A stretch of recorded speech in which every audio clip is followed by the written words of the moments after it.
There is an interesting caption that says, "Pay no attention to toxic words.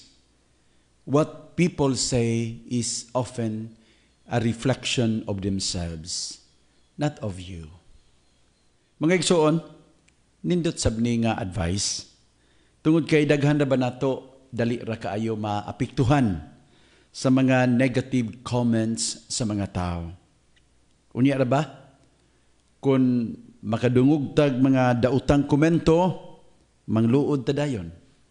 Dili na ta mo trabaho. Makarelate mo ani, no? Well, honestly, bisan ako mga igsoon, usahay, maapektuhan usab sa mga nega people. Naamang gyoy mga tao nga abti kayo manaway, unya, dili makamao mo appreciate. Dili ba? Na mga tao nga ang sayop ragyoy bantayan, dili ang maayo. Sa kadaghan sa imong gibuhat nga maayo, ang sipyat pagyoy mahinungan, pastilan gyud. I'm sure makarelate gyud mo ani. Ang pangutana, unsa may inyong reaksyon sa mga tao nga ingon ini? Sa mga tao nga mga nega. Daghan nato masuko gyud. Daghan nato manaway ug manaot sab og balos. In other words, kita pod matakdan sa pagka-nega. Daghan nato muhunong na pagbuhat og maayo kay natandog man ang garbo. Daghan nato mangluod og dili na moserbisyo. Mga igsoon, angay ba ni nga atong buhaton? Dili gyud. Karong adlaw, gitagan kita og maayo nga panig-ingnan, asa man gikan? Way lain kun dili sa atong Ginoong Hesus. Ang ebanghelyo from the Gospel of St. Matthew, chapter 9, verses 32 to 38. Nagsaysay mahitungod sa pag-ayo ni Jesus sa usa ka amang, pinaagi sa pagpahawa sa yawa nga naghasol kaniya. Mga igsoon, usa lang kini sa sunod-sunod nga mga healing miracles nga gihimo ni Jesus.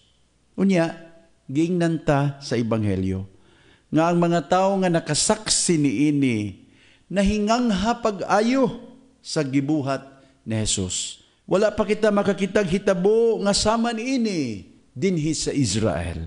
Kini ang gisulti sa mga tao nga natandog sa gihimo ni Jesus. Apan tan-awa ra gud, bisan sa daghan nga na-amaze, diha gyapoy miingon, ang Pangulo sa yawa may naghatag kaniya sa gahom sa pagpagula og mga daotang espiritu. Sus, tan-awa. Kaniadto pagyudi ay diha nay mga nega people. Sa kadaghan sa mga nabuhat ni Jesus nga maayo, ang mga Pariseyo, mga nega people, wala gyoy gikasulti nga maayo. Mga igsuon, kamo diha nga mga nabiktima sa mga nega people, ayaw na mo kaguol, oy. Bisan gani si Kristo, na biktima sa mga nega. Ginoo na gani na. Kita pa kaha. Pero, unsa may reaction ni Jesus sa ilang mga negative comments. Ang ebanghelyo nag-ingon, human ni sa komento sa mga Pariseyo. Unya, giduaw ni Jesus ang tanang kalungsuran ug kabaryuhan, nanudlo siya ug giwali niya ang maayong balita bahin sa paghari sa Dios, ug giayo niya ang mga tao sa ilang mga balatian. Wow! Negative comments? He just let it pass away. Wala tagdan Jesus ang mga maot nga komento. Wala niya kinihatagi gibugaton. Gipalabay lang ba? Nagpadayon siya sa iyang mga maayong buhat. ang mga nega comments. Wala niya tuguti mga igsuon nga makapahunong sa iyang trabaho ug makawala sa iyang focus sa pagtuman sa kabubuton sa iyang Diyos Amahan. What his heavenly Father thinks is more important to Jesus than what people think. Actually, for him, it is the only thing that matters. Dapat, mga igsuon ha, sundo nato ang ihemplo ni Kristo. Sa pagbuhat og maayo, sa atong pagpangalagad, expected na nga dunay malipay ug dunasay manaway. Dawato na lang nato ang maong kamatuoran. We cannot please everyone.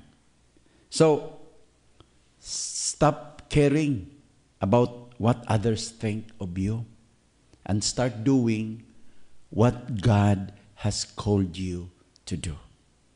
Unsa man day gusto sa Dios nga atong buhaton? Diya sa ebanghelyo karon, sa Jesus miingon, daghan ang ganihunon pero diutay ra ang mga ngani. Mga igsuon, gisulti niya kini. Human niya makita ag daghan kay mga tao nga masulubon ang panagway ug makaluluoy nga murag mga karnero nga walay magbalantay.